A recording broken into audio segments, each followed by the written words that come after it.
two different aspects. So what are those two different aspects? One is the technical aspect, that how, what is that information theory, how that information theory is stored in that system. So how we are going to collect that information theory, what is the purpose of that information theory. In these aspects we have discussed in that previous classes. That means one particular thing is, for any business organization, they have to know the what are the future predictions for their companies, or they have to develop, or they have to find out that the business insights for doing their business in a profit manner, to develop the business in a profit way. So to move their business or to run their business in a profit way, they have to predict the things, and they have to do the forecasting some certain actions. So for doing that forecasting purpose, we are collecting that information, we are processing that information. So what are the various methods we have used, what are those internal and external sources we are used for collecting that information, and how that information will be processed, how we are going to develop that knowledge patterns from that data which we have processed, we have discussed in that first session. After that, we have discussed that information theory is a mathematical representation of the conditions and parameters affecting the transmission and processing of that information. So that how that information theory will be represented in the system, how we are going to transmit the things. So how that information theory will be stored in your system. So what is the digital format we are using? So in the last class we have discussed, we are using that binary digits in bits form. So that 0 and 1 values are used to store that information. So if you want to, that means from the source to destination we are transferring the information. So whatever the information delivered at that source, so what is that average amount of information generated from the source? The entropy we are calculating. That means in terms of some technical aspect, that is entropy. So we have told that entropy is nothing but what is the average amount of information generated at that source. Again, at the destination also, we have calculated what is that average of amount of information delivered at the destination. So for that purpose, we have considered at the source, it is represented as a sequence of states. So here we have discussed that the source S is a system with a range of possible states S1 to Sn. Usually they are called our letters whose respective probabilities we are defining it as a P of S1 to P of Sn. So how we are going to represent it by using that probability. So what is the information occurred at the source? So I of S1, Si is log of 1 by PS1. So what is that entropy formula at the source? What is that average amount of information produced at that source? What is that average amount of information produced at that source? That is the thing we have discussed.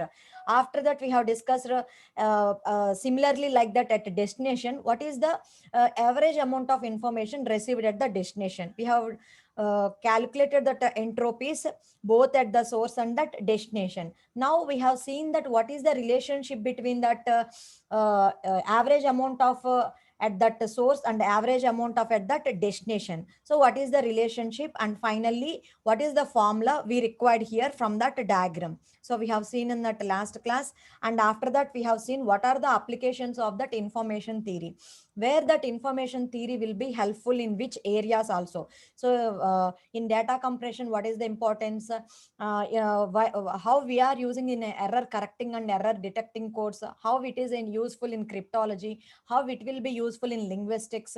So like that, various applications we have seen in that last class. Now we are moving into the second topic of that particular unit, that is redundancy.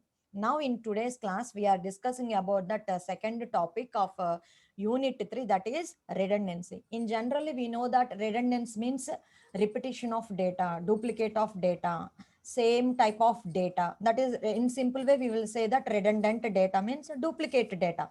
So what is the drawback of that redundant data in a company, or while you are doing a transmission? What is the problem with that redundant data?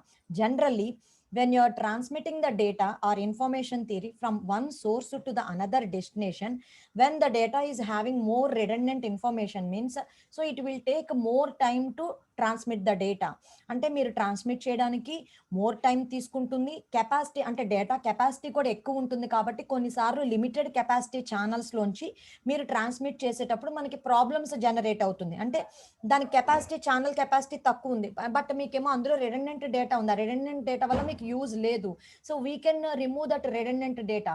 So in that way in particular certain type of issues for doing that transmission మనకి faster గా transmission అవ్వడానికి కెపాసిటీని కూడా మనం reduce చేసుకోవడానికి, data కెపాసిటీని మనం reduce చేసుకోవడానికి రిడెండెంట్ డేటా అనేది మనం ఎలిమినేట్ చేస్తాము. That is the basic concept why we are removing the redundant data అనేది.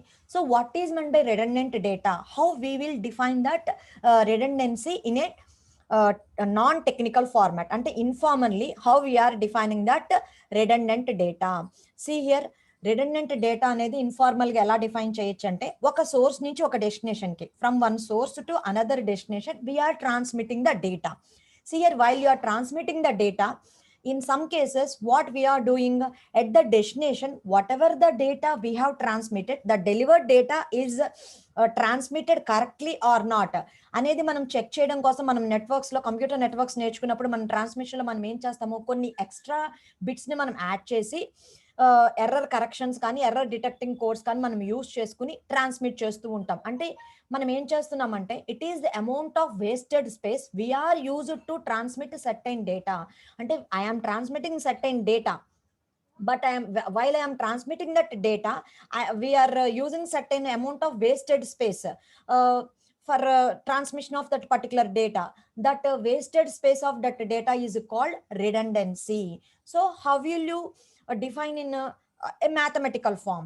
So redundancy in information theory is nothing but it is the number of bits used to transmit a message minus the number of bits of actual information in the message. See here, from X to Y I am transmitting a message.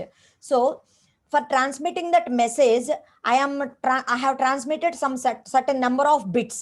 Okay, in that number of bits the actual message is only, see here, due to some stability I am offing my video. Okay,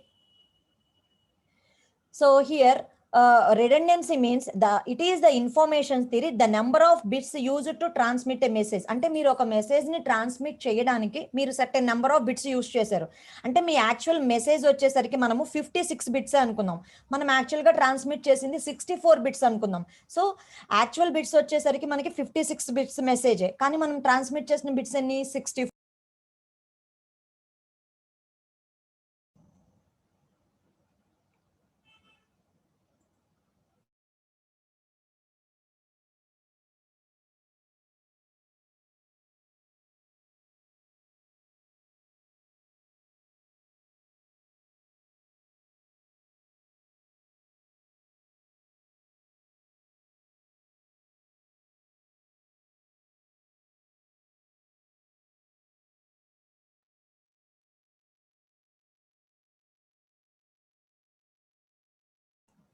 Due to some network disturbance, the connection has been lost. Once again, I have connected.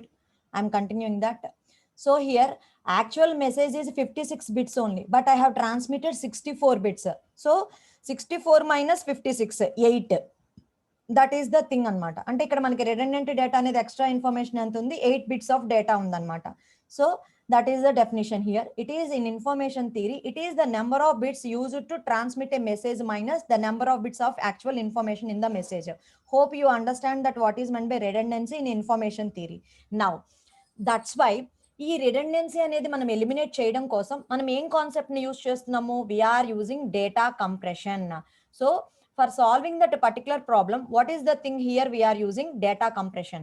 So data compression is the way to reduce or eliminated unwanted redundancy. అంటే మనకు ఆ redundancy డేటాని eliminate చేయడానికి గాని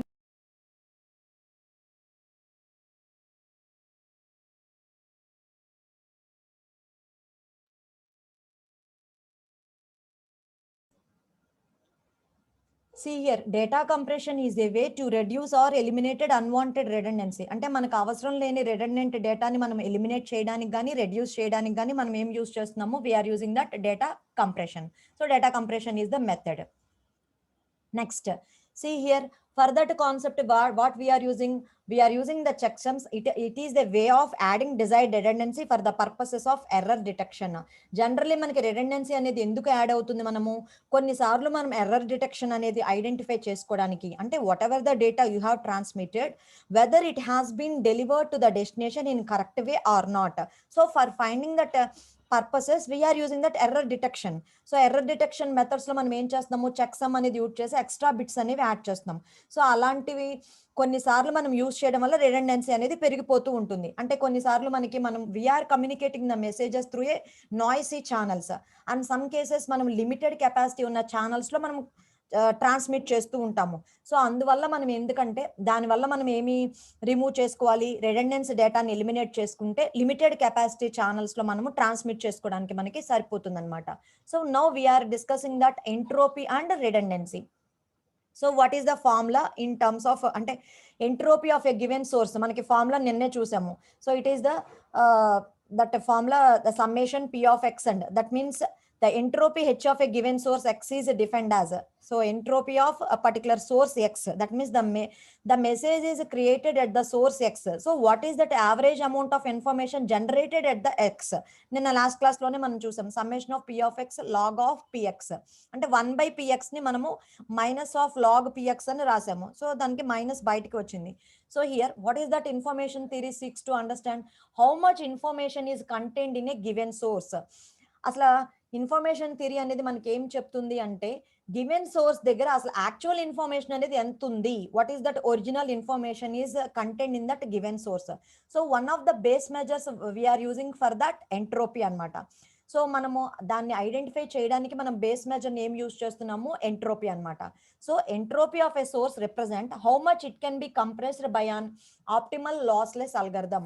so మనం ఎప్పుడైతే whenever we are able to find out entropy అనేది మనం ఫైండ్ అవుట్ చేస్తామో, ఎంట్రోపీ ఫైండ్ అవుట్ చేయడం వల్ల మనకి ఏం జరుగుతుంది అంటే, ఒక పర్టికులర్ మెసేజ్ ని మనం ఎంత వరకు రెడ్యూస్ చేయొచ్చు, అంటే కంప్రెస్ చేయొచ్చు by using that lossless algorithm.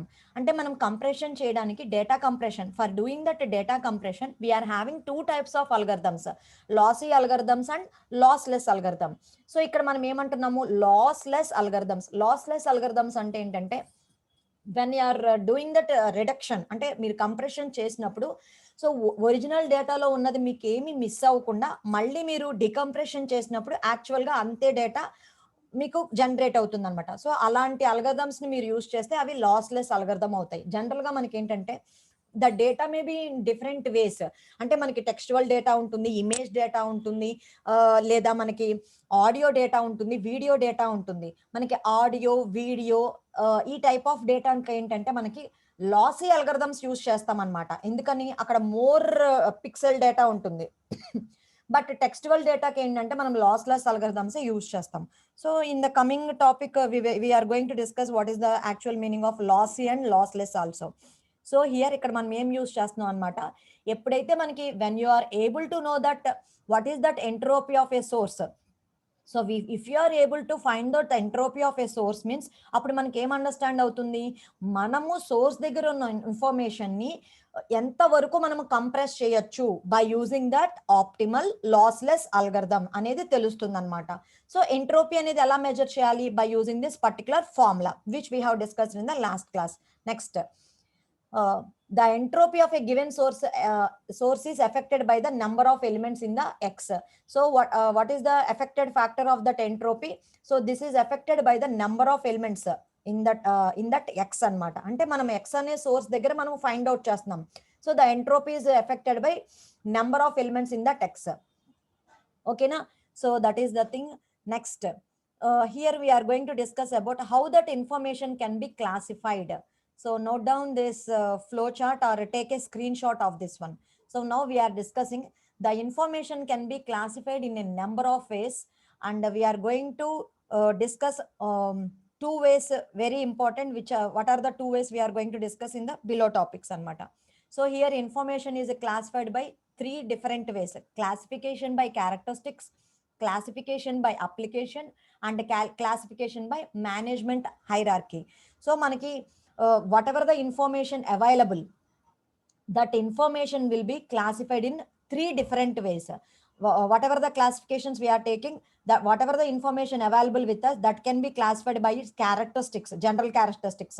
Classification by application, that type of information will be for which types of activities or applications in your organization. And classification by management hierarchy, అంటే మీకు we are having 3 types of management, top level, bottom level and middle level. So each level management requires certain particular type of information only. Okay, that particular management will handle that type of information, and they are going to take that analysis on that information only. So the classification by management hierarchy. Now we will see one by one. So classification by characteristics, action versus non-action information, recurring versus non-recurring information, internal versus external information. Here classification by application, planning information, control information and knowledge information. Next here, supervisor level information, middle level information and top level information. So supervisory level information is bottom level, middle level, this is the top level information. So classification by management hierarchy. So hope you have taken the screenshot of this flowchart. We will discuss classification by characteristic. See here, the Anthony has given a classification of management and the information used in the business for taking the decision making in his organization. See here, we have discussed already in management subject also, there are three types of management. Three different types of management are going to take different types of decisions based on that level of their management. అంటే ఒక్కొక్క particular లెవెల్లో ఉన్న management people ఆ particular level వరకు, అంటే వాళ్ళ cadre వరకు related information use చేసుకుని ఎక్కడ వరకు డెసిషన్స్ తీసుకోగలరో, బిజినెస్ డెసిషన్స్ అక్కడ వరకు వాళ్ళు తీసుకుంటూ ఉంటారు. సో వాళ్ళు తీసుకునే డెసిషన్స్ ని మనం ఏమని డిఫైన్ చేయొచ్చు? One is strategic information, and another one is tactical information, and third one is operational information. Okay, operational అనేది హై లెవెల్లో ఉన్న పీపుల్ ఆపరేషన్స్ అనేవి వాళ్ళేమి మానిటర్ చేయరు. ఆపరేషనల్ ఇన్ఫర్మేషన్ ఒక particular level of management people అనే వాళ్ళే తీసుకుంటారు. స్ట్రాటజిక్ ఇన్ఫర్మేషన్ తీసుకునే వాళ్ళు టాప్ లెవెల్ అన్నమాట, అంటే ప్లానింగ్ అన్నమాట. So strategic information is concern with long term policy decisions, అంటే ఒక కంపెనీకి రిలేటెడ్ లాంగ్ టర్మ్ గోల్స్ అనేవి ఉంటాయి. Short term, they are having short term objectives and long term goals. So based on that long term decisions, they are going to define some objectives for the business, and they are going to check how well these objectives are going to be met. అంటే ఇప్పుడు for example top లెవెల్లో ఉన్న management people ఏం చేస్తారు? ఇప్పుడు కాలేజే ఉందనుకోండి, college వాళ్ళు ఏమనుకుంటారు, nowadays artificial intelligence and cyber security, these type of technologies are having more boom, or more people are taking a more important for this type of courses అనుకున్నారు అనుకోండి. ఇప్పుడు మనకి కొత్తగా ఏవైనా బ్రాంచెస్ తీసుకోవాలంటే ఎందులో తీసుకుంటారు? కంప్యూటర్ సైన్స్ అండ్ ఇంజనీరింగ్ లో specialisation branches, AI and cyber security related కొత్త బ్రాంచెస్ పెట్టుకుంటారు. అంతేగాని people are not interest to join in EEE branch nowadays. So if you observe from the last 3 years career, people are not, students are not paying interest to join in EEE and other type of branches. ఇప్పుడు అలాంటి branches కి కొత్తగా new students ని join చేసుకోవడానికి ఎవరు రారు, కాబట్టి దానికి ఇంటేక్ అనేది వాళ్ళు కన్సిడర్ చేయరు అనమాట. సో ఏదైనా కొత్త బ్రాంచ్ కానీ కొత్త అడాప్షన్ కానీ తీసుకోవాలి అంటే కాలేజ్కి ఏ టైప్ తీసుకుంటారు? They are going to take artificial intelligence or machine learning, specialization in cyber security or specialization in data science. ఇవి భూమ్ లో ఉన్న టెక్నాలజీస్ కాబట్టి వీటికి రిలేటెడ్ స్పెషలైజేషన్ బ్రాంచెస్ ఏమన్నా కాలేజ్ లో కొత్తగా ఇంప్లిమెంట్ చేయడానికి యూజ్ చేస్తారు. అంటే అదే ఒక బిజినెస్ అనుకోండి, కొత్తగా ఇండస్ట్రీ అనుకోండి, if they want to acquire a new ప్లాంటా, న్యూ ప్రొడక్టా, లేకపోతే డైవర్సిఫికేషన్ ఆఫ్ బిజినెస్ ఎక్సెట్రానా. సో ఇలాంటి డెసిషన్స్ అన్నిటిని ఏమంటారు? స్ట్రాటజిక్ డెసిషన్స్ అంటారు. These type of strategic decisions అనేవి ఒక రోజులోనో, 2 రోజుల్లోనో, 1 నెలలోనో, 2 నెలల్లోనో అనుకుంటే మనకి కుదరవు.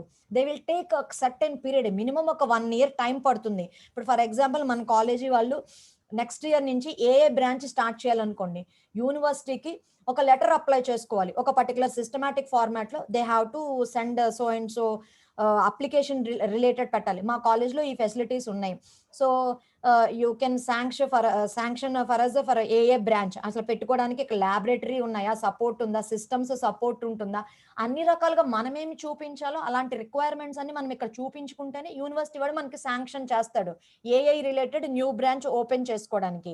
అలాగే అంటే అదొక సిస్టమాటిక్ ప్రాసెస్ లో మినిమం 1 year టైం తీసుకుంటుంది. అంటే లాంగ్ టర్మ్ ఆబ్జెక్టివ్స్ ని మనం ఫుల్ఫిల్ చేసుకోవాలి.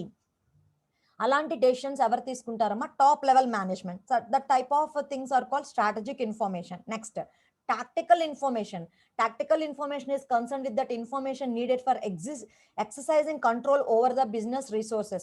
So we are having already certain type of business resources. How to utilize that business resources in an effective manner. మన దగ్గర ఉన్న బిజినెస్ రిసోర్సెస్ ని ఎలాగా మనం ఎఫెక్టివ్ గా వాడుకోవాలి, ఎలా మనం బడ్జెట్ ని ప్రిపేర్ చేసుకుని, ఎలాగా మన క్వాలిటీని మెయింటైన్ చేస్తూ, ఎలా మన సర్వీసెస్ ని కరెక్ట్ గా కస్టమర్స్ కి యూటిలైజ్ చేసి, మన ఇన్వెంటరీ లెవెల్స్ ని మనం ఎలా మెయింటైన్ చేసుకుని, మన ప్రొడక్షన్ ఎలా పెంచుకుంటూ ఉండాలి, లేదా సెట్ అయిన పీక్ పీరియడ్స్ లో మనం ప్రొడక్షన్ తగ్గించుకోవాలా, ఇంప్రూవ్ చేసుకోవాలా, ఈ టైప్ ఆఫ్ టాక్టికల్ డెసిషన్స్ అనేవి తీసుకోవాలి. ఇప్పుడు ఫర్ ఎగ్జాంపుల్ సింపుల్ ఎగ్జాంపుల్ మీ అందరికీ తెలిసిందే. ఇప్పుడు మనకి in this Covid pandemic situation, so masks business చేసిన వాళ్ళందరికీ చాలాగా దే హ్యావ్ అండ్ మోర్. ఇప్పుడు రామరాజు వాడే చూసాడు అనుకోండి, రామరాజు వాడు కరెక్ట్ టైంలో వాడి మాస్క్స్ కరెక్ట్ గా ప్రొడ్యూస్ చేశాడు. సో ఇప్పుడు మనం ఒక సిటీ కానీ ఒక ఇది కానీ తీసుకుంటే 50 to 60% people are using Ramraj masks only. అంటే ప్రతి ఫ్యామిలీలో ప్రతి ఒక్కళ్ళు మినిమం అవే మాస్క్స్ యూజ్ చేస్తున్నారు. అంటే వాడి బిజినెస్ ఎంతలా బూమ్ అయి ఉంటది ఇన్ టర్మ్స్ ఆఫ్ మాస్క్స్ ప్రొడక్షనే. అంటే ఒక పర్టికులర్ టైంలో ఏ ఐటమ్ ని మనం ప్రొడ్యూస్ చేయాలి, ఆ ప్రొడక్షన్ లెవెల్ ఎలా తీసుకురావాలి, కరెక్ట్ టైంకి అది ఎలా తీసుకురావాలి అనేది వాడు కరెక్ట్ గా ఆలోచించుకుని వాడి మాస్క్ తీసుకొచ్చారు. అలాగే అవి కాటన్ రిలేటెడ్ అవడం వల్ల ఎక్కువ మంది యూజ్ చేశారు. చిన్న type of decision, but they should think that tactical and they have implemented and they have and more. చాలా మాస్క్స్ బిజినెస్ వల్ల చాలా మంది ప్రాఫిట్స్ ఎర్న్ చేసిన వాళ్ళు కూడా ఉన్నారు. That is the thing. Next operational information. So operational information is concerned with the plant or business level information and is used to ensure proper conduction of the business operational tasks. అంటే ఇప్పుడు foremens ఉన్నారనుకోండి ఇండస్ట్రీలో, under this foreman number of technical people are working. So ఒక particular machinery దగ్గర ఏ operations ఎలా చేయాలి, ఎలాగా పర్టికులర్ టాస్క్స్ అనేవి ఎలా అసైన్ చేయాలి, ఎలా ప్లాన్ చేసుకోవాలి, ఎలాగ మెషిన్ స్పెసిఫిక్ రిలేటెడ్ ఎలాంటి డెసిషన్స్ తీసుకోవాలి, వేరియస్ ఆపరేటర్స్ ని ఎలాగా ఫిక్స్ చేసుకోవాలి, ఏ జాబ్ కి ఎవరిని ఎలాగా ఇది చేసుకోవాలి, అలాంటి కంట్రోలింగ్ చెకింగ్ అంతా ఎవరు చేస్తూ ఉంటారు? సమ్ ఫోర్మెన్ కానీ వాళ్ళ రిలేటెడ్ పీపుల్ అందరూ చేస్తూ ఉంటారు. సో అలాంటి ఆపరేషనల్ ఇన్ఫర్మేషన్ మేనేజ్ చేసే మేనేజర్స్ కూడా ఉంటారు అనమాట. That is the thing. So what we have discussed here, classification by this characteristics and management. So next we are going to discuss about that classification by application. So application related ఏంటంటే planning information. So these are the information needed for establishing standard norms and specification in that organization. Planning information అంటే ఏంటంటే ఒక business ఉంది, business లో management people కి management functions మీకు చెప్పాను, planning, organisation, decision, directing, controlling, ఇవన్నీ management functions. So management functions లో ఫస్ట్ ఫంక్షన్ ఏంటి? ప్లాన్. ఇప్పుడు నేను ఒకటి స్టార్ట్ చేయాలి, I should plan it properly. What are the things required for that implementing that thing. So that is the planning information. So what are the specifications needed for our organization? We should plan perfectly. So this information is used in strategic, tactical and operational planning of an activity.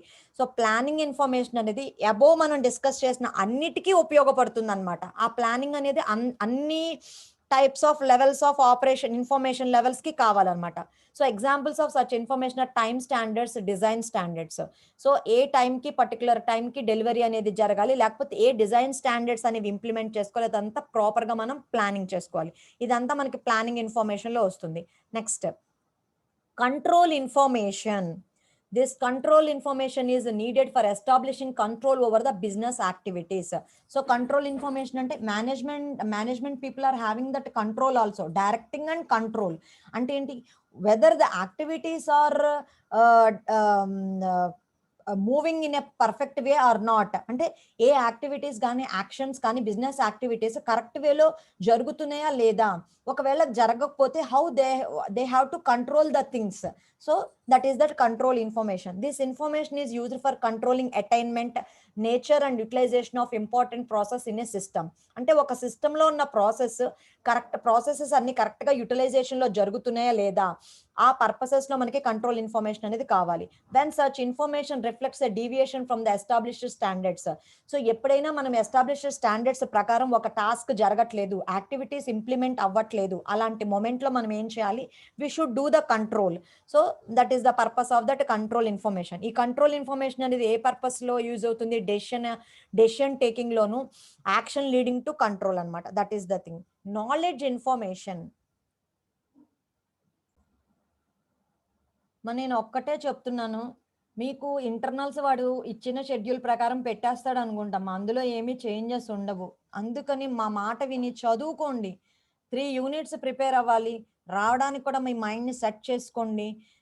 Assignments అవి కూడా with in the టైంలో submit చేయండి. అన్నీ మీకు కంగారు అయిపోకుండా ఉంటాయి. అదొక్కటే ఆలోచించండి మేము ఎందుకు చెప్తున్నాము ఇన్నిసార్లు.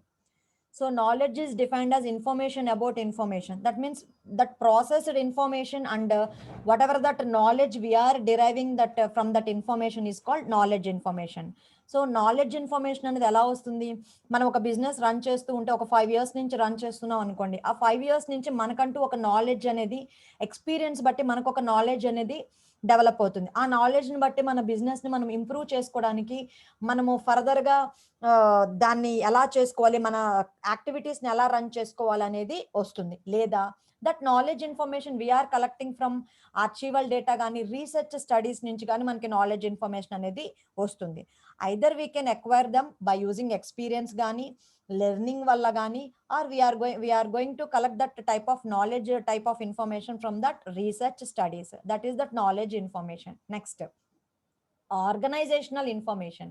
So organization information deals with an organization environment and culture in the light of its objectives. అంటే ఒక పర్టికులర్ ఆర్గనైజేషన్ ఎన్విరాన్మెంట్ ఎలా ఉంది అంటే ఓవరాల్ ఎన్విరాన్మెంట్ రిలేటెడ్ అన్ని రకాలుగా దాని కల్చర్ ఎలా ఉంది.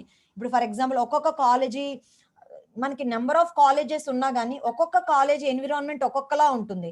కొన్ని కాలేజెస్ లో వెరీ స్ట్రిక్ట్ రూల్స్ ఉండొచ్చు, కొన్ని కాలేజెస్ లో అన్ని రకాలుగా ఉంటుంది. అంటే చదువుకోవడానికి బాగుంటుంది, అటు పిల్లలకి ఫిజికల్ అంటే అంటే ఫిజికల్ ఫిట్నెస్ కి ఉపయోగపడుతుంది, అంటే గేమింగ్ కి, అన్ని రకాల డెవలప్మెంట్ కి, అంటే ఒక స్టూడెంట్ మల్టీ వేలో మౌల్డ్ అవ్వడానికి అన్ని రకాలుగా యూజ్ అవుతుంది. కొన్ని ఓన్లీ ఒక ఓరియంటేషన్ లోనే వెళ్తాయి. అంటే టోటల్ ఎన్విరాన్మెంట్ అనేది ఎలా ఉంటుంది, ఆ type of organisation information. So Karl Weick's organisation information theory, it emphasises that an organization reduce its equivocality or uncertainty by collecting, managing and using this information prudently. So here organisation అనేది ఎలా reduce చేసుకుంటుంది అంటే by total environment nunchi it is going to collect certain type of information and it is going to manage the things and it is going to control the things anamata. This information is used by everybody in the organization. Examples of such information are employee and payroll information. అంటే అన్ని రకాల environment అన్నాం కదా. ఇప్పుడు for example ఎంప్లాయీకి related అనుకోండి, ఎంప్లాయీకి related అంటే ఏ employee ఎలా ఉంటున్నారు, వాళ్ళ పేరోల్ ఇన్ఫర్మేషన్స్ అంటే వాళ్ళ శాలరీకి రిలేటెడ్ ఆ బేసిక్ డేటా ఇన్ఫర్మేషన్ అయినా దీనికి ఎగ్జాంపుల్ అవుతుంది అంటున్నాడు. Next, functional information. This is the operation specific information. అంటే particular activities, business operations related చెప్పే ఇన్ఫర్మేషన్ ని ఆపరేషన్ స్పెసిఫిక్ ఇన్ఫర్మేషన్ అంటారు. అంటే మీ డైలీ షెడ్యూల్స్, మీ ఇండస్ట్రీ రన్ అవుతున్నప్పుడు ఒక పర్టికులర్ డైలీ షెడ్యూల్స్ ఎలా ఉన్నాయి, ఒక మ్యానుఫ్యాక్చరింగ్ ప్లాంట్ లో ఎలా డైలీ షెడ్యూల్స్ జరుగుతున్నాయి, డీటెయిల్డ్ అసైన్మెంట్ ఆఫ్ జాబ్స్ ఎలా ఉంటుంది, ఏ మెషిన్ కి ఏ మెషిన్, ఒక 20 మెషిన్స్ ఉన్నాయనుకోండి, ఏ మెషిన్ మీద ఏ ఆపరేటర్స్ వర్క్ చేస్తున్నారు, సో వీళ్ళకి ఏ టైప్ ఆఫ్ డైలీ షెడ్యూల్స్ అనేది మనం అసైన్ చేసాము. మీది ఒకవేళ సర్వీస్ ఓరియంటెడ్ బిజినెస్ అయితే రోస్టర్ డ్యూటీస్ ఎలా జరుగుతున్నాయి, అంటే వేరియస్ పర్సనల్స్ కి మీరు డ్యూటీస్ అలాట్మెంట్ ఎలా చేస్తున్నారు, ఈక్వాలిటీ ఆఫ్ వర్క్ ఉందా లేదా, ఎలా జరుగుతుంది, ఇలాంటివన్నీ మానిటర్ చేసేది ఫంక్షనల్ టైప్ ఆఫ్ ఇన్ఫర్మేషన్ అనమాట. Next, database information. Database information అంటే ఏంటి, ఆర్గనైజేషన్ కి రిలేటెడ్ అన్ని related all type of data అనేది మీరు డేటాబేస్ లో స్టోర్ చేస్తారు. So database information constructs large quantities of information that has multiple usage and application. So which will be used in different purposes and different applications also. Such information is stored. So ఈ database information మనం ఏం చేస్తాము, మన ఇండస్ట్రీకి related మనం దాన్ని store చేసుకుని whenever we require that particular type of information దాన్ని ఆ టైంలో మనం రిట్రీవ్ చేసుకుంటాము. And we are managing that information, create that databases. Okay, material specific information అవ్వచ్చు, సప్లై రిలేటెడ్ ఇన్ఫర్మేషన్ అవ్వచ్చు, ఆర్ ఏదైనా యూజర్స్ కి సంబంధించిన ఇన్ఫర్మేషన్ అవ్వచ్చు, ఎంప్లాయర్స్ డేటా అవ్వచ్చు, లేదా మెషిన్స్ కి రిలేటెడ్ డేటా అవ్వచ్చు. ఏ డేటా అయినా మనం డేటాబేస్ లో స్టోర్ చేసుకుని whenever we require that particular type of information, we are retrieving that information and we are utilising that information for the purposes which we required అనమాట. So up to that we have completed that classification. Next we are going to discuss about that another topic, that is compression, data compression. So what is a data compression? Compression means we are reducing. What we are reducing? We are reducing the data. What data we are reducing? The size of the data we are reducing. So why we are reducing the size of the data? అంటే original డేటాను మనం actual transmission చేస్తున్నప్పుడు transmission capacity కానీ data capacity కానీ, అంటే transmission rate అంటే fast transmission కెపాసిటీని కానీ డేటా స్పేస్ని కానీ మనం రెడ్యూస్ చేసుకుని ఒక సోర్స్ నుంచి ఇంకొక డెస్టినేషన్కి పంపించేటప్పుడు మనకి కన్జంప్షన్ ఆఫ్ రిసోర్సెస్ని మనం తగ్గించుకోవడానికి, ట్రాన్స్మిషన్ రేట్ని ఇంక్రీజ్ చేయడానికి, అంటే స్పీడ్గా వెళ్తుంది. ఇప్పుడు మనకి ఏదైనా ఒక డేటా ఉంది, నార్మల్గా ట్రాన్స్మిట్ చేసిన దానికి మనము కొన్నిసార్లు మనకి ఏంటంటే ట్రాన్స్మిషన్లో మనకి అది కంప్రెషన్ అయ్యి మనకి డెలివర్ అవుతుంది అనమాట. మళ్ళీ డెలివర్ అయిన తర్వాత డెస్టినేషన్ దగ్గర ఒరిజినల్ ఫార్మాట్లోకి అది చేంజ్ అయ్యి వస్తూ ఉంటుంది. సో కొన్నిసార్లు మన దగ్గర ఉన్న డేటాను మనం ఏం చేస్తూ ఉంటాం, మనకి తెలిసిన సింపుల్ మెథడ్స్ జిప్ చేయడము, లేకపోతే పీడిఎఫ్స్ కింద కన్వర్ట్ చేయడము, డేటా కంప్రెషన్ మనకి తెలిసిన చిన్న వేస్లో మనం ఆ చిన్నవి అప్లై చేస్తూ ఉంటాం అనమాట. That is the thing. Here in computer science and information theory, data compression or source coding or bitrate reduction involves encoding information using fewer bits than the original representation. అంటే ఒక డేటాని రిప్రజెంట్ చేయడానికి మనకు ఒక original representation లో ఒక చిన్నది ఏదో చూద్దాము, 64 బిట్స్ ఉంది. సో మనం కంప్రెషన్ చేసినప్పుడు అది ఎన్ని బిట్స్ లోకి వెళ్ళింది అనుకుందాం, 48 బిట్స్ లోకి వెళ్ళింది. అంటే మనం సర్టెన్ నెంబర్ ఆఫ్ బిట్స్ అనేది మనం రెడ్యూస్ చేసామన్నమాట. సో అలా రెడ్యూస్ చేయడం వల్ల మనకి ఏమవుతుంది, మనం యూటిలైజ్ చేసుకునే రిసోర్సెస్ కన్జంప్షన్ అనేది తగ్గుతుంది అనమాట. ట్రాన్స్మిషన్ కెపాసిటీ తగ్గిస్తున్నాము, డేటా స్పేస్ ని కానీ మనము తగ్గిస్తూ ఉంటాం అనమాట. ఎందువల్ల, ఏం యూజ్ చేయడం వల్ల, data compression. So when transmitting your digital data, we find that frequently we can't send our information as quickly as we would like. So whenever we want to transmit our digital data, మన transmit చేసే డేటాని మనం ఫాస్ట్గా కొన్నిసార్లు చేయలేకపోతూ ఉంటాము. అది ఎందువల్ల అవుతుంది, ఛానల్ కెపాసిటీ అవ్వచ్చు, ఆర్ మనం ట్రాన్స్మిట్ చేసే ఛానల్ మీదైనా డిపెండ్ అయి ఉంటుంది. అంటే డిఫరెంట్ టైప్స్ ఆఫ్ మనకి ఛానల్స్ ఉంటాయి. మనం చెప్పుకున్నాం కదా నిన్న, వన్ ఆఫ్ ద ఛానల్స్ ఇప్పుడు మనం యూజ్ చేసేవన్నీ ఫైబర్ ఆప్టిక్ ఛానల్స్ అన్నాము. సో ఛానల్కి ఇంత టైప్ ఆఫ్ లోడ్ని రిసీవ్ చేసుకునే కెపాసిటీ ఉండకపోవచ్చు, అంటే through that channel data transmit అవ్వడానికి. So based on that restriction of that amount of digital information that can be transmitted over that particular channel అవ్వచ్చు, or another issues ఏమన్నా అవ్వచ్చు. So అందువల్ల మనకి ఏంటంటే ఫాస్ట్గా ట్రాన్స్మిషన్స్ అనేవి జరగదు. సో అందువల్ల మనం ఏం యూజ్ చేస్తున్నాము, కంప్రెషన్, డేటా కంప్రెషన్ టెక్నిక్స్ అనేవి we're implementing. So for that we're having number of different compression algorithms. So data compression చేయడానికి మనకి ఎన్ని అల్గరిథమ్స్ ఉన్నాయంటున్నాము, different type of compression algorithms ఉన్నాయి. That data compression algorithms are divided into basically 2 categories. ఏంటి, data compression algorithms మనం ఎన్ని categories గా డివైడ్ చేసాము, 2 categories. What are those 2 categories? Lossless algorithms and lossy algorithms. Once again I'm introducing this topic. The topic is data compression. So what is meant by data compression? That means you are having your data in a original representation. So we are reducing that original representation into a fewer bits than that your original data. That is called data compression. That means we are compressing the data and we are transmitting that data. So why we are doing that compression? Because when you are doing this compression means it helps to reduce the consumption of resources such as a data space or transmission capacity, or you can transmit the data very fastly through that particular channel. So that's why we are using that data compression. For doing that data compression, how many algorithms are there? We are having number of algorithms. All those algorithms are divided into basically two categories. What are those two categories? One is lossless algorithms and second one is that lossy algorithms. Okay na? So what is that fundamental function of a compression? The fundamental function of compression is to remove the redundancy. అంటే మీరు ఎందుకు compression data compression చేస్తున్నాము అనగానే మీరు basic function ఏం చెప్పొచ్చు? To remove the redundancy. Okay, so we are eliminating that redundancy while transmitting your data. That is the main function. Now we are discussing about that lossy algorithms. So lossy algorithms are the techniques that can be used to transmit a pretty good version of the data. అంటే మనం డేటాని transmit చేసేటప్పుడు ఒక pretty good version use చేసుకుని డేటాని transmit చేస్తాం అనమాట. So lossy algorithms use చేయడం వల్ల ఏమవుతుంది అంటే we are going to transmit certain amount of data. So after that destination, whenever the data is reached at the destination, some certain data is lost at the conversion. అంటే conversion అయిన తర్వాత ఏమవుతుంది, destination కి reach అయిన తర్వాత so original data అంత information ఇక్కడ ఉండదు అనమాట. రీచ్ అయిన తర్వాత certain amount of data has been lost అనమాట. సో లాస్ట్ అయినా కానీ దానివల్ల మనకి ఏమన్నా డిసడ్వాంటేజెస్ ఉన్నాయా అంటే అందువల్ల మనకి ఏమి పెద్ద డిసడ్వాంటేజెస్ ఏమి ఉండవు. అంటే అది ఎలాంటి డేటాని రిమూవ్ చేస్తుంది అంటే రెడెండెంట్ డేటాని రిమూవ్ చేస్తుంది. So it is going to eliminate the data. Which data it is going to remove, we are not able to identify such type of data. అంటే అది ఏ డేటాని రిమూవ్ చేసింది, దానివల్ల మనకి ఏమైనా క్లమ్సీనెస్, అండర్స్టాండింగ్నెస్ లేకపోవడము అలాంటి ప్రాబ్లం ఏమి ఉండదు. such type of data it is going to remove anamata. That is lossy. Ante certain data has been lost at the destination whenever you are using the lossy algorithms anamata. So lossy algorithms provide much higher compression rates than lossless algorithms. So lossless ante loss emi jaragadu.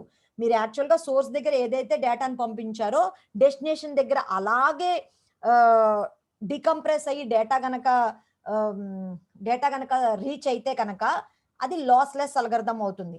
Lossy అల్గరిథంలో ఏంటంటే ఎక్కువ compression రేట్ని అయితే తీసుకుంటుంది. But whatever the data you are sending from that source to destination దగ్గరికి reach అయ్యే కొద్దీ reach అయిన తర్వాత అక్కడ డేటా అనేది కొంచెం లాస్ అనేది జరుగుతుంది. But the downfall is that information must be lost to attain the higher rates. అంటే higher rate of compression అనేది జరగడం కోసం we are getting some loss of information when you are using that lossy algorithms. So an example of lossy compression is అంటే మీకు ఇందాకే చెప్పాను నేను జనరల్గా ఎగ్జాంపుల్, మీరు విన్నారో లేదో మళ్ళీ చెప్తున్నాను. లాసీ కంప్రెషన్కి ఏంటంటే మనం ఎలాంటి అంటే మనకి డేటా అనేది డిఫరెంట్ టైప్స్ లో ఉంటుంది. టెక్స్టువల్ డేటా ఉంటుంది, ఇమేజ్ డేటా ఉంటుంది, ఆడియో డేటా ఉంటుంది, వీడియో డేటా ఉంటుంది, కొన్నిసార్లు ఆడియో వీడియో కలిపిన డేటా ఉంటుంది. సో మనకి ఇమేజెస్ టైప్ ఆఫ్ ఫైల్స్ అంటే ఇమేజెస్ కి మనకి జేపెగ్ అంటే జేపెగ్ కంప్రెషన్ అల్గరిథమ్స్ ఉంటాయి అన్నమాట. అంటే ఇమేజ్ ఫైల్స్ ని మనం ట్రాన్స్మిట్ చేసేటప్పుడు దీన్ని కంప్రెషన్ చేస్తుంది. సో ఆ ఇమేజ్ లో ఉన్న డేటాని మనకి ఏదైతే రిమూవ్ చేస్తుందో అది మనకి ఆ డేటా రిమూవ్ అయినట్టు మనకి అనిపించదు అనమాట. So it is using that JPEG compression algorithm అనమాట. ఓకేనా. సో నెక్స్ట్ మ్యూజిక్ ఫైల్స్ కి MP3 files. So when you are transmitting that MP3 files it is going to compress అనమాట. అంటే certain type of audio files, video files, image files ని మనం compression చేయడానికి ఏ type of algorithms use చేస్తాము? Lossy algorithms ని use చేస్తాం. So you are using lossy algorithms for transmission of image files, music, audio files and video files anamata. So if the lossy algorithm is good enough, the loss might not be noticeable by the recipient. Ante whatever that lossy algorithm you are using for compressing your data, if it is good, ఆ algorithm కనుక good అయితే కనుక while the data is received by that recipient అనే వాడికి అది noticeable అవ్వదు. కొంచెం data అందులో లాస్ అయినా కాదు it is not noticeable by that recipient అనమాట. రిసిపెంట్ కి ఆ డేటా లాస్ అయినట్టు తెలియదు అనమాట. That is the thing. Next lossless algorithms. So lossless algorithm decrease the size of the given signal. while at the same time not losing any information from that original. So lossless algorithms ఏంటంటే transmit చేస్తున్నప్పుడు size of the given signal అయితే reduce అవుతుంది, కానీ at the same time మనకేంటి, we are not going to lose any type of information from the original. So original data ఏదైతే అవుతుందో send చేస్తున్నారో destination దగ్గర డెలివరీ అయిన తర్వాత ఆ ఇన్ఫర్మేషన్ లో మనకి ఎలాంటి ఇన్ఫర్మేషన్ అనేది మనము లూజ్ అవ్వం అనమాట. That is that lossless algorithm. So for this reason lossless compression algorithms are preferable to lossy algorithms. So కొన్నిసార్లు మనకి కొన్ని కేసెస్లో ఏంటంటే ఒరిజినల్ డేటా మనం ఎలా సెండ్ చేసామో డెస్టినేషన్ దగ్గర కూడా మనకి ఎలాంటి లాస్ లేకుండా సేమ్ అదే డేటా కావాలి అనుకున్నప్పుడు లాస్లెస్ అల్గరిథమ్స్ యూస్ చేస్తాము. So especially when the data needs to arrive at the recipient intact, అంటే ఎగ్జాక్ట్ గా అలాగే కావాలి అనుకున్నప్పుడు. So what are the examples, GIF files కానీ జిఐఎఫ్ ఇమేజెస్, అంటే ఇలాంటి అంటే మనము ఎక్స్టెన్షన్స్, ఈ టైప్ ఆఫ్ ఎక్స్టెన్షన్స్ యూస్ చేసిన దానిలో మనకి ఏంటంటే మనకి ఇలాంటి మెథడ్స్ యూస్ చేసినప్పుడు మనకి లాస్లెస్ ప్యాటర్న్ అనేది వర్క్ అవుతుంది అనమాట. సో లాస్లెస్ అల్గరిథమ్స్ లో మీకు కొన్ని టైప్స్ ఇచ్చాడు. First one is the run length encoding. Now I'm going to discuss only 2 types as the time is going to be finished. So I'm going to discuss only the 2 types in the today's class. First one is the run length encoding. Hope you have covered this run length encoding in the previous things. అంటే మీరు ఇది వరకు నేర్చుకున్నట్లు run length encoding వచ్చి ఉండొచ్చు, రాకపోవచ్చు. So run length encoding in the shortcut we will call it as RLE. It is the probably one of the best known compression techniques. అంటే whenever you want to apply data compression to that data, RLE is the best method. So how it works, let us assume we have some input data. అంటే మన దగ్గర data ఇలా ఉందమ్మా, అంటే textual data అనమాట. Run length అనుకోని మనం దేనికి అప్లై చేస్తున్నాం, ఈ టెక్స్టువల్ డేటాకి. సో మనకి డేటా ఎలా ఉంది, 1 2 3 4 A's 3 B's C ఉంది. సో ఇలాంటి టైప్ ఆఫ్ డేటా ఉన్నప్పుడు మనకి రన్ లెంగ్త్ ఎన్కోడింగ్ అనేది దీన్ని ఎలా ఎన్కోడింగ్ చేస్తుందంటే, whatever the alphabet is there, certain type of alphabets are repeated number of times. Ikkada if you observe that here A is repeated 4 times and B is repeated 3 times and C is repeated only 1 time. Okay, so దీన్ని మనం simple format లో represent చేయాలి అంటే ఏ అనేది 4 times ఉంది కదండి, 4 times ని ఏం రాసే బదులు మనం ఏం చేస్తాము, how many times that A has been repeated 4 అంటే ముందు ఆ నెంబర్ తో దాన్ని డినోట్ చేస్తాము. సో ఈ 4 టైమ్స్ ఏం రిపీట్ అయింది, ఏ అనే లెటర్ రిపీట్ అయింది అంటే 4 పక్కన మనం ఏం రాయాలి, ఏ అని రాయాలన్నమాట. Okay, I will study whatever they have written here.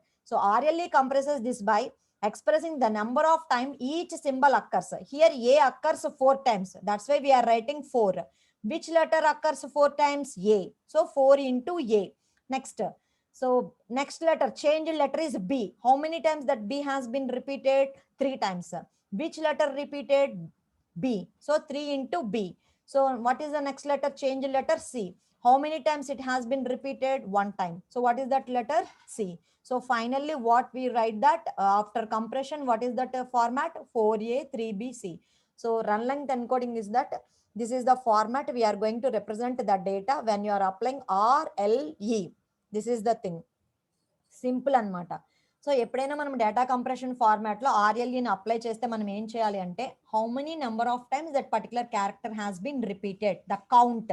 First of all we have to write that count of that particular letter. After that we have to write that which letter has been repeated. So next, we don't express a data item explicitly if it occurs twice or just once anamata. So we would just loss space. That is the thing by using run length encoding. This is the one method. Next is variable length encoding. Here చూడండి, variable length coding అంటే variable గా ఉంటుంది, అంటే different గా ఉంటుంది. ఏ రకంగా, assuming that some of the symbols are more likely than others. The key idea to is obtaining more efficient coding to use the variable length coding. So variable length coding లో ఏం చేస్తాము అంటే, for example మనం whenever transmitting certain type of data, ఈ certain type of డేటాలో మనకి ఏంటంటే కొన్ని మనకి ఫ్రీక్వెంట్ గా అక్కర్ అవుతూ ఉంటాయి, కొన్ని మనకి ఇన్ఫ్రీక్వెంట్ గా ఉంటాయి. అంటే ఇప్పుడు మనం ఏం చేస్తున్నామంటే, we are assigning a code word to that frequently occurring words and non frequently occurring words. అంటే మనం ఏం చేస్తున్నాం, మనం ట్రాన్స్మిట్ చేసే డేటాని ఎన్కోడింగ్ చేస్తున్నాము. సో ఎన్కోడింగ్ చేసేటప్పుడు మనం ఏం చేస్తున్నాం, we're assigning a code word. Encode చేసినప్పుడు మనం ఏం అసైన్ చేస్తున్నాం, we're assigning a code word. So code word assign చేసేటప్పుడు ఇక్కడ బేసిక్ రోల్ ఏంటంటే whichever the things they are more frequently occurring, ఆ మోర్ ఫ్రీక్వెంట్లీ అక్కర్ అయ్యే సింబల్స్ కి ఏంటంటే షార్టర్ కోడ్ వర్డ్ ని యూజ్ చేస్తాం అనమాట. అంటే షార్టర్ ఏదైతే నెంబర్ ఆఫ్ టైమ్స్ రిపీట్ అవుతూ ఉంటుందో, అది ఎక్కువ సార్లు రిపీట్ అవుతుంది కదండి, దానికి ఒక షార్టర్ కోడ్ అనేది అసైన్ చేస్తాము. అది నెంబర్ ఆఫ్ టైమ్స్ వస్తుంది, మనం అసైన్ చేసేది షార్టర్ కోడ్, అందుకని తక్కువ స్పేస్ తీసుకుంటుంది. సో లెస్ టైమ్స్ అక్కర్ అయిన దానికి ఏం అసైన్ చేస్తాము, లాంగర్ కోడ్ వర్డ్స్ ని సింబల్స్ కింద అప్లై చేసి మనము ఎన్కోడ్ చేస్తాం అనమాట. అలా చేసే దాన్ని ఏమంటారు, వేరియబుల్ లెంగ్త్ కోడింగ్ అంటారు. ఓకేనా. The standard coding that uses the same number of bits for each code word is called fixed length coding. అంటే స్టాండర్డ్ కోడింగ్ మెథడ్ లో ఏంటంటే సేమ్ నెంబర్ ఆఫ్ బిట్స్ కనుక యూజ్ చేస్తే అది ఫిక్స్డ్ లెంగ్త్ కోడింగ్. ఇక్కడ variable length అంటే ఎందుకని variable అన్నాము, మోస్ట్ ఫ్రీక్వెంట్ గా వచ్చేదానికి షార్టర్ కోడ్ వర్డ్స్ యూజ్ చేస్తాము, లెస్ ఫ్రీక్వెంట్ గా వచ్చేదానికి లాంగర్ కోడ్ వర్డ్ అసైన్ చేస్తున్నాం. సో డిఫరెంట్ గా అసైన్ చేస్తున్నాం, అందుకనే దాన్ని వేరియబుల్ లెంగ్త్ కోడింగ్ అంటారు. ఇక్కడ for example consider 4 symbols S1, S2, S3, S4. With the standard fixed length coding we would need 2 bits per symbol. అప్పుడు మనకి ఏమవుతుంది, జనరల్ గా మనకి 4 సింబల్స్ ఉన్నాయంట, దీన్ని ట్రాన్స్మిట్ చేసేటప్పుడు ఎన్కోడింగ్ చేసేటప్పుడు ఒక్కొక్క దానికి 2 బిట్స్ అంటే ప్రతి సింబల్ కి 2 బిట్స్ వాడాలి అన్నాడు. అప్పుడు S1 కి 00 వాడారు, దీనికి 01 వాడారు, ఇది 2 అంటే 10, ఇది 3 అంటే 11 అని రాసాము. అలా రాస్తే దాన్ని ఏమంటాము, ఫిక్స్డ్ లెంగ్త్ కోడింగ్ అంటాము. అలా కాకుండా ఇప్పుడు వాటి యొక్క ప్రాబబిలిటీస్ ఇచ్చాడు అనమాట. So we are having the probability of occurrence of that particular symbol. అంటే మనకి 4 సింబల్స్ ఉన్నాయి, కానీ S1 అనేది మన డేటాలో మోర్ ఫ్రీక్వెంట్ గా వచ్చింది అనుకుందాం. అప్పుడు మనం ఏం యూజ్ చేస్తాం, వేరియబుల్ లెంగ్త్ ఎన్కోడింగ్ లో దానికి ఒక షార్టర్ కోడ్ వర్డ్ ని అప్లై చేస్తాము. అదే S2 అనేది లెస్ ఫ్రీక్వెంట్ గా వచ్చింది అనుకున్నాం, లాంగర్ కోడ్ వర్డ్స్ ని యూజ్ చేస్తాం. సో ఇది దేని మీద డిపెండ్ అయి ఉంటుంది, what is the probability of occurrence of that particular symbol. ఇక్కడ నెక్స్ట్ ఇక్కడ ఏం చెప్తున్నాడు, the probabilities of that particular symbols or half for S1. Okay, the probability is 1/2, 1/4 for S2 and 1/8 for S3 and S4. అంటే S1 అనేది అక్కర్ అవ్వడానికి 0.5, 0.25, 1/8 అంటే 0.125 అనుకుంటా, 125 for S3 and S4. How might be exploit this knowledge. So ఇక్కడ మనకి code words ఏం use చేసుకున్నాడు, 0, 10, 110, 11. ఎందుకని ఇక్కడ 3 బిట్స్ కోడ్ వాడాడు, వీటి యొక్క అక్కరెన్స్ అనేది చాలా తక్కువగా ఉంది, అందుకే లాంగర్ బిట్స్ వాడాడు అనమాట. సో దీనికి షార్టర్ కోడ్ వాడాడు, ఎందుకని 50% ఆఫ్ అక్కరెన్స్ ఆఫ్ S1 ఉంది, అందుకే దీనికి షార్టర్ కోడ్ వాడాడు. ఇది ఎలా క్యాలిక్యులేట్ చేస్తాడంటే వాటి యొక్క ప్రాబబిలిటీస్ బేస్ లో ఒక ఫార్ములా ఉంటుంది, ఆ బేస్ లో ఇది క్యాలిక్యులేట్ చేస్తాడు. మీకు ఈ మెథడ్ ఇలా ఉంటుందని చెప్పడమే ఎక్స్ప్లెయిన్ చేశాడు, ప్రొసీజర్ ఇవ్వలేదన్నమాట. ఓకేనా. సో ఆన్ అండ్ యావరేజ్ గా మనకి ఏం చేశాడు, సో ఇక్కడ షార్టర్ కోడ్ వర్డ్ యూస్ చేశాడు కాబట్టి 1 into what is that probability, that is multiplied. So దీనికి ఎన్ని బిట్స్ యూస్ చేశాడు, 2 బిట్స్ యూస్ చేశాడు, 2 into what is that probability of occurrence multiplied. Next ఈ రెండింటికి 3 బిట్స్ యూస్ చేశాడు, 3 ఇంటూ 1/8, అగైన్ 3 ఇంటూ 1/8. ఈ మొత్తం క్యాలిక్యులేట్ చేస్తే మనకి ఎంత వస్తుంది, 1.75. అంటే ఆన్ అండ్ యావరేజ్ గా ఆ పర్టికులర్ సింబల్స్ ని మన డేటాలో రిప్రజెంట్ చేయడానికి ఎన్ని సింబల్స్ వాడాడు, 1.75 సింబల్స్ అన్నమాట. That is about variable length encoding. So what we have discussed in the today's class. So what is meant by redundancy, what is meant by entropy and redundancy, what is the formula, and how that information is classified. So what is based on that classification, we have seen that various categories. After that we have seen what is meant by data compression, what is meant by lossy compression, and what is meant by lossless compression. And after that we have seen in lossless algorithms we have seen only 2 types, that is run length encoding and variable length encoding. In tomorrow's class we will cover that Huffman coding procedure and how to do that Huffman coding and how to solve the problem in Huffman coding, give an example. So with that we will complete that compression techniques. Okay, so thank you all. Hope you should understood up to this whatever the topics I have discussed in the today's class. ఏమ్మా ఇక్కడ వరకు చెప్పింది అర్థమైందా, ఇక్కడ వరకు చెప్పింది అర్థమైనట్టేనా? నాకు net problem ఉందని వీడియో ఆఫ్ చేశాను, ఇంకా మధ్యలో 2 సార్లు డిస్కనెక్ట్ అయింది, అది మీకు తెలుసు, అర్థమైందని అనుకుంటున్నాను. Okay, in tomorrow's class will continue the next topic. కానీ ప్రిపేర్ అవ్వండి అమ్మా అందరూ జాగ్రత్తగా, ఎగ్జామ్స్ ఉంటాయి, అది మాత్రం దృష్టిలో పెట్టుకొని చదువుకోండి. ఓకే. Thank you all.